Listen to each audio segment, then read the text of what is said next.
नमस्कार प्रणाम भोजपुरिया भैया लोग, स्वागत बाटे आप सबके राइटर बागी भाई के चैनल पर। आज उपस्थित बानी भैया रुआ सबके बीच में लेके ठेठ देहाती भोजपुरी लोकगीत। एकदम साफ सुथरा गीत बाटे भैया, और दिल से बताओ नहीं कि एक नया म्यूजिक बनवा के बढ़िया ढंग से गायकी कर दिया जाता तो गाना 100% बच जाए भैया।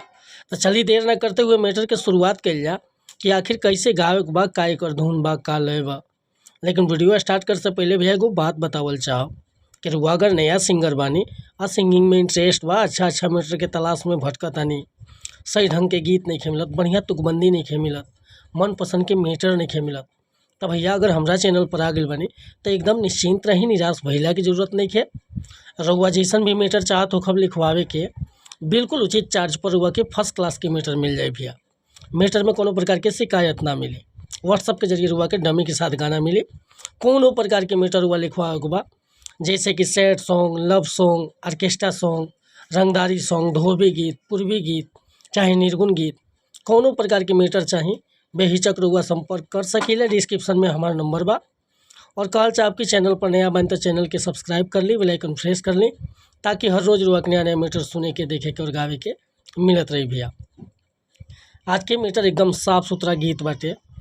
देखिए गोरतिया परेशान भी अपना पति से का कहतिया, कौना भाव से कहतिया कि यहाँ में रोज पे के हमसे करे ले लड़ाई, अरे यहाँ में रोज पे के हमसे करे ले लड़ाई, सासू जी अपना बेटवा के, अम्मा जी अपना बेटवा के तनी समझाई, अम्मा जी अपना बेटवा के तनी समझाई, अम्मा जी अपना बेटवा के।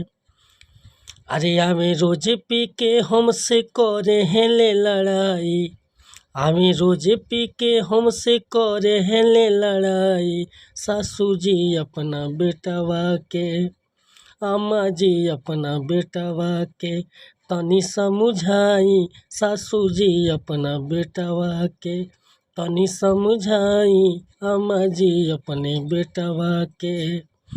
नासी देले उल्टी कई के तकिया रजाई, नासी देले उल्टी कई के तकिया रजाई, अम्मा जी अपना बेटवा के, सासू जी अपने बेटवा के तनी समझाई, अम्मा जी अपने बेटवा के तनी समझाई, अम्मा जी अपने बेटवा के।